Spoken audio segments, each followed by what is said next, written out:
Todo paghahanda na ang mga taga Cebu sa inaasahang pananalasa ng Bagyong Tino. Naka-alerto na rin ang mga lokal na pamahalaan para agad na matulungan ang mga maapektuhang residente. Ang detalye sa report ni Jessie Atienza ng PTV Cebu. Tila nagpaparamdam na ang Bagyong Tino sa lalawigan ng Cebu dahil sa walang tigil na pag-ambon. Iilan lang ang mga sasakyang dumadaan sa downtown area dahil sa nauna ng pagsuspindi ng pasok sa lungsod ng Cebu sa mga pampubliko at pribadong paaralan. Pero sa mga grocery store, nagkukumahog ang mga mamimili para makakuha ng mga pangunahing pangangailangan at pagkain. Mahaba rin ang pila sa mga counter. Ang iba, water containers naman ang binili.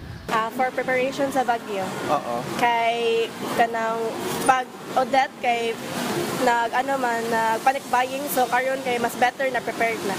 At kahit may bantama ng bagyo, mas pinili pa rin ng iilan na maghanap buhay. Mingaw kayo, way tao, gamay rin kimighalin. Kung unsa kay ngana ni ko, magangilangin, uguan kusok uli.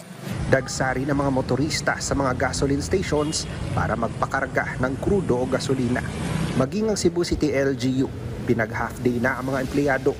Ngunit naka-standby ang mga personnel na may gagampan ng responsibilidad sa disaster preparedness ng LGU. Akong gipahibaw nila ang atong city government is ready. In fact, 2 days na tang ng meeting regarding aning pag-abot sa typhoon. Now, ang atong mga heavy equipment na nasa kabukiran, no?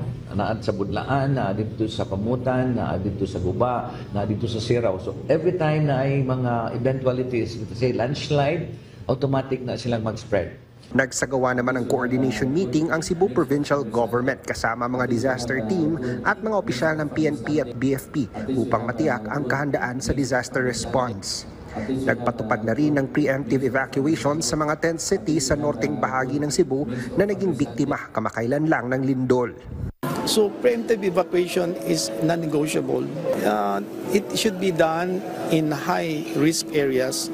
The LGU knows where it is, and it should be done coordinating with our authorities. So the ones in the tent cities are vulnerable to strong winds. So nag-evacuate naman na sila ron, and they are in some of the identified evacuation centers.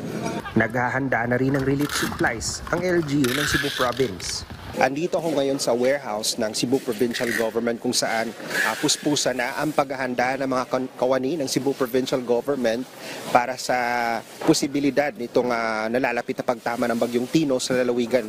Sa ngayon ay nasa 20,000 na mga relief supplies ang kanilang planong i-preposition, kasama na dyan ang 20,000 na sleeping at hygiene kits.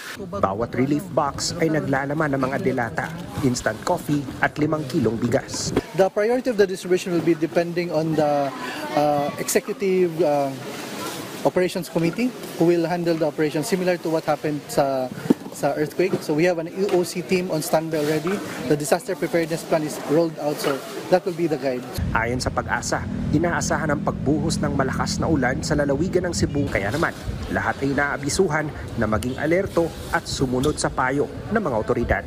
Mula sa PTV Cebu, Jessie Atienza para sa Pambansang TV sa Bagong Pilipinas.